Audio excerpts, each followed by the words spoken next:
My father showed up uninvited, 3 sharp knocks. No warning, just thunder and authority. He didn't say hello. He dropped a folder on my marble counter and said 850,000 by noon tomorrow. No apology, no explanation, just an order. And when I opened that folder, I saw my own signature forged in perfect ink. I smiled the way someone does right before cutting a wire.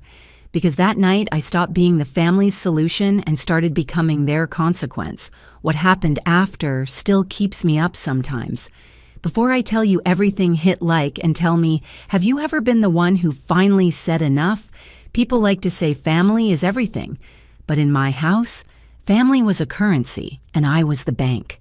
I'm Elena, and I grew up in a Chicago suburb where appearances mattered more than the truth. My father, Victor Ward, built his business on control. Every dinner was a board meeting. Every favor came with interest. My younger sister, Melissa, learned early how to play his game, all soft eyes, trembling lips, and perfect timing. Whenever she cried, he'd stop the world to comfort her. Whenever I succeeded, he'd warn me not to show off. Our mother tried to balance him out, but after she passed, the house shifted. Silence became the rule, and obedience became love. I was 20 then, already paying tuition with scholarships, while Melissa got a new car to stay motivated. Dad said I was the strong one. What he meant was you can handle being used. Fast forward 10 years. I had my own consulting firm downtown, glass walls, city view, and a reputation built from 16-hour days and 0 shortcuts. Success didn't make me feel proud. It made me useful again. My father would brag to anyone who listened that his daughter managed portfolios for CEOs, but when we spoke, it was never to ask how I was only, "Can you take care of this for me?" I told myself it was okay. It was family. And family always comes first, right? Then came the night that cracked everything open. It was early winter, one of those Chicago nights when the wind cuts straight through your coat. I was finishing a report when 3 knocks hit my door hard, deliberate like a verdict. I opened it, and there he was, Victor Ward. Gray hair, slicked back suit, immaculate, holding a folder so thick it bent in his hand. He didn't ask to come in. He just walked past me, the smell of expensive cologne following like smoke. Melissa's husband made some mistakes, he said, pacing my kitchen. They owe $850,000. You'll handle it. I thought I misheard. Excuse me. He didn't repeat it. He just opened the folder pages of numbers, loan documents, receipts, and then at the bottom, my name, my signature. Except it wasn't mine. For a moment, the room tilted. I stared at that neat black ink and realized he'd forged it. My own father had used my name, my credit, my reputation to guarantee Melissa's debts. He kept talking, explaining, justifying, until the words turned to noise. I remember his tone more than his sentences, that old authority that didn't need my consent. Family doesn't turn its back when things get hard, he said finally, and I smiled, a small, quiet smile that made him step back without realizing why, because for the first time I wasn't afraid to lose them. That night, while the city hummed below my window, I poured myself a drink, stared at the folder and whispered, "All right, Dad, you want control. Let's see what happens when I take it back." The next morning, my phone lit up before sunrise. Melissa, then Dad, then both. I didn't answer. I just watched the names flash and fade until the screen went black again. When I finally called back, Melissa's voice trembled like a rehearsed song. "Please, Lena, don't be mad. Derek just made a bad investment. We'll pay you back. We'll pay you back." The same words she'd said when I covered her tuition when I bought her first house, when she maxed out their joint credit card by accident. "Melissa," I said quietly. Dad forged my name. She went silent for a beat. Then she whispered, "He did it for us. You know how he gets."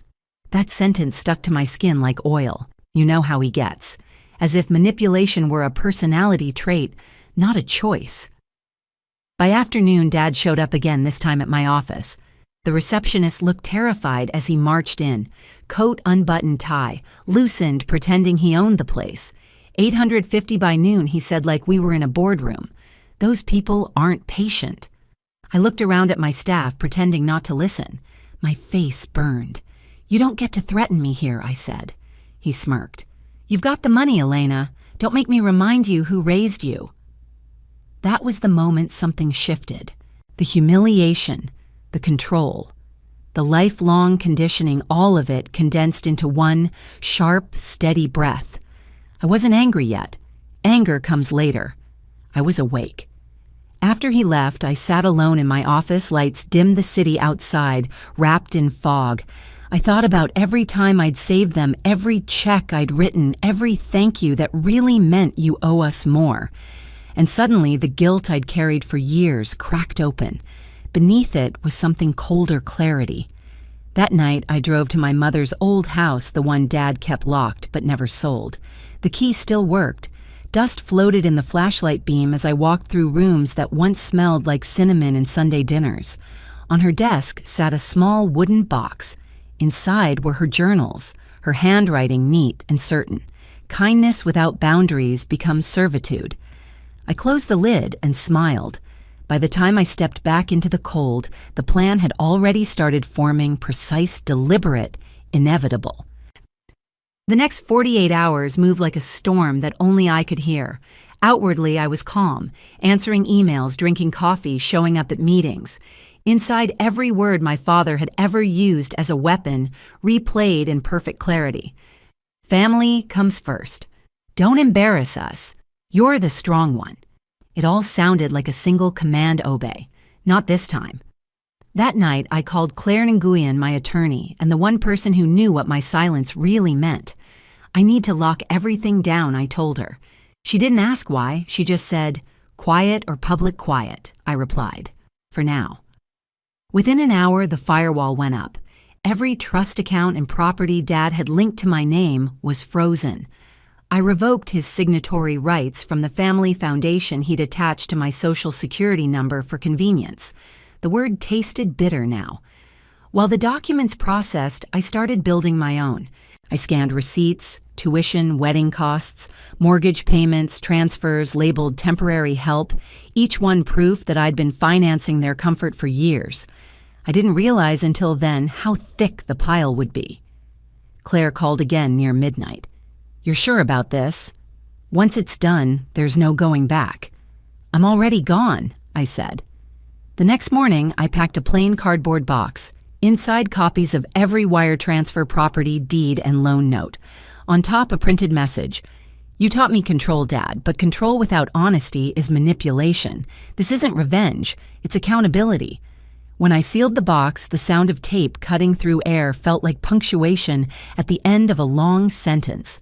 At dawn, I left it on the foyer table, right beneath the portrait of him shaking hands with a governor, the same smile he used when cornering people. I stood there for a full minute staring at the photo, remembering how proud he'd looked when Melissa married Derek, how he'd called her my delicate one, and me, my insurance. By the time sunlight touched the skyline, my bags were packed. Passport, laptop, one photo of Mom and me at the lake. I booked a one-way flight east. No goodbyes, no explanations. When I closed the apartment door behind me, the silence felt different, alive, charged like freedom, waiting for confirmation. 12 hours from then, Victor and Melissa would stand on that same doorstep demanding money, and all they'd find would be that box, my final gift, wrapped in truth. At exactly noon, my building's doorbell camera caught the first shadow. Victor Ward didn't knock. He announced himself the way men who never hear no do. His reflection flashed in the brass door handle, jaw-tight coat, immaculate, the same arrogance he'd worn my entire life. Behind him, Melissa shifted her weight from one heel to the other, eyes red, face powdered to hide the wreck. "Open up, Elena."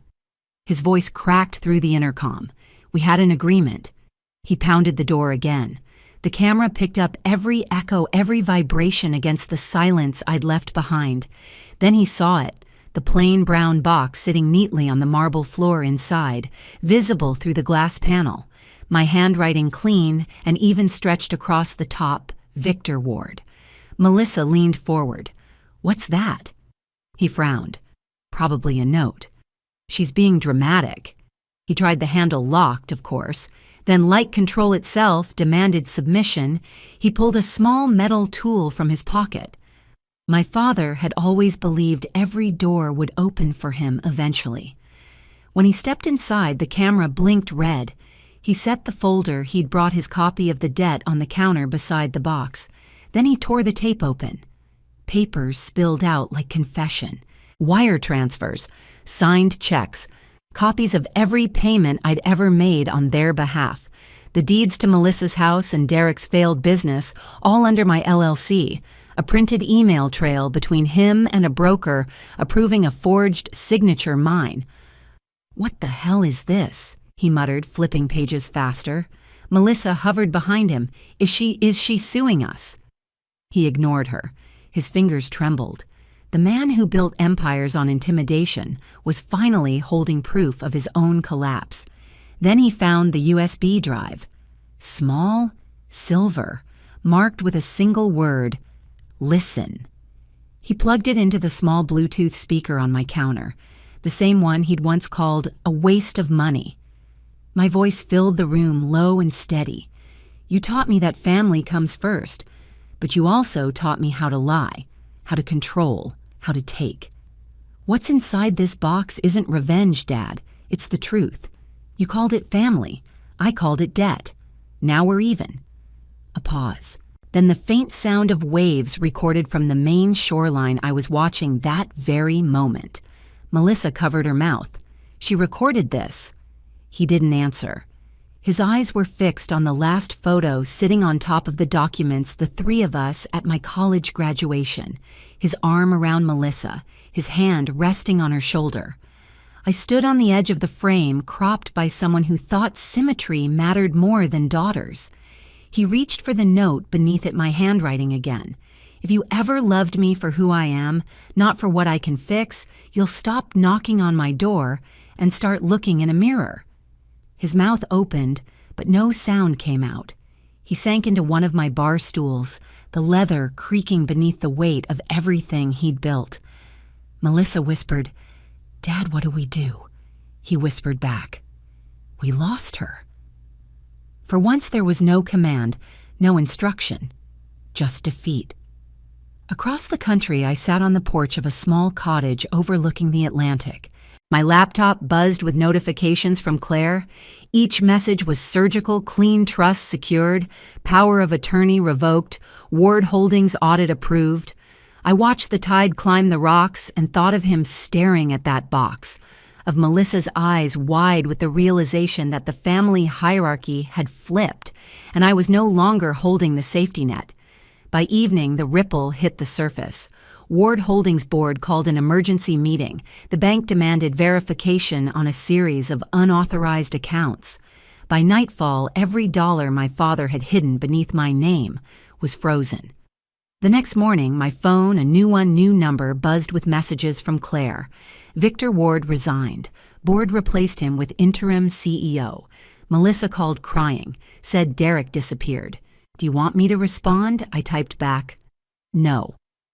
Let her learn the silence she never gave me. Days blurred into calm. I went walking every morning, breathing air that didn't smell like concrete and control. In the afternoons, I read by the window, ocean light spilling across pages. Sometimes between paragraphs, I'd imagine the look on his face when the last mask cracked. Then one night, my laptop chimed a new video file sent from my doorbell camera. Mrs. Callahan, my elderly neighbor, had forwarded it with a note. "Thought you'd want to see this, honey." I opened it. Melissa stood on my porch under the same porch light. Her mascara streaked her designer coat, slipping off one shoulder. She held the brown box in both hands, shaking. "Lena," she screamed, "we're family. You can't just vanish." Her voice cracked on the last word. She dropped to her knees, crying not for me, but for the life that had finally stopped cushioning her. I watched until the video ended, until the still frame froze on her face mid-cry. Then I closed the laptop. That was the hardest part, learning that walking away doesn't mean you stop caring. It just means you stop saving. A week later, my father called. Unknown number, but his silence on the line was unmistakable. "Elena," he said, finally, his voice stripped of its usual steel. We need to talk." I didn't respond at first. The wind outside howled like the city had followed me east. Why, I asked. "Because I finally understand what you did." He inhaled shakily. "You embarrassed me. But you were right. Melissa's furious, Derek's gone, and the company's a disaster. But for the first time, I'm seeing things clearly. You were never the problem. I was." I pressed my fingers to my temple, closing my eyes. Dad. "I saw your mother in you that night," he continued. "That calm, she had it too. She'd have been proud you did something I never could walk away. For the first time in my life, I heard regret without performance. Not guilt used as leverage, real, raw regret. What happens now, I asked. "I don't know," he admitted. "Maybe we start by being honest." He let out a weak laugh. "Maybe one day I'll visit. No folders, no demands. Bring coffee," I said softly. "Not debt." His laugh deepened, sad but human. Deal. When the call ended, I sat there, phone still warm in my hand, the ocean murmuring beyond the window. For years, I'd thought power came from control. Turns out, it comes from release. At that moment, somewhere across the continent, I knew he'd seen the empty space where my box once sat, and finally understood that it wasn't revenge I'd left behind. It was truth. 3 months later, I had almost forgotten what constant tension felt like. Maine had a rhythm that demanded you slow down, gulls screaming over the dock, the smell of salt and coffee drifting through every window. I rented a small place near the water and started teaching a weekly workshop at the Community Center Financial Boundaries for Women. 10 seats, always full. They came with the same stories told in different voices: the mother who kept bailing out her grown son, the sister who couldn't say no, the wife whose husband used her credit card just for now. Each time I spoke, I heard pieces of my past echo back at me. And for the first time, it didn't sting. It clarified. One evening after class, my phone buzzed. Unknown number. I almost ignored it until instinct whispered her name. Lena Melissa's voice was quiet, almost shy. "I heard you're teaching," she said. "Dad's doing better. Joined some accountability group. He even writes letters now." I smiled faintly. "That sounds new." "I got a job at a furniture store," she continued. "Real one. No commissions, no excuses. It's quiet." "Quiet's good," I said. "Means you stopped running." She hesitated. "Thank you for not rescuing me." When the call ended, I sat on the porch, the tide inching closer, silver under the moonlight. The past felt like something far behind, not hovering anymore. Somewhere inside the house, the kettle whistled. I stood up, whispered to the waves, "That's enough." A few weeks later, I opened my mailbox and found a postcard. A photo of a fishing dock, the handwriting uneven but familiar. "You were right. I taught you everything about business and nothing about love. Learning now. Proud of you. Dad." I pinned it above my desk beside a note from one of my students that said, "You helped me say no for the first time." That night, I walked down to the shore. No phone, no noise, just the soft rhythm of waves and the kind of freedom that doesn't need permission. If this story hits close to home, drop a comment below. Tell me where you're listening from and what enough means to you.